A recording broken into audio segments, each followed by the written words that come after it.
देखिए, हम लोग सिर्फ एक व्हाट्सएप फॉरवर्ड ज़ॉम्बीज बनकर रह गए। लोगों को ये समझ नहीं आता कि उन्हें इलेक्शन में किस नेता को चुनना चाहिए या किसे नहीं। मैं विभा देवी, मैं विधानसभा के सदस्य निर्वाचित हुई हूँ।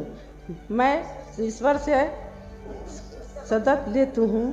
मैं ईश्वर कर विधि द्वारा हफिज करती हूँ हुई हूँ। संविधान के प्रति सच्ची बोलिए ना अनुसार करूँगी।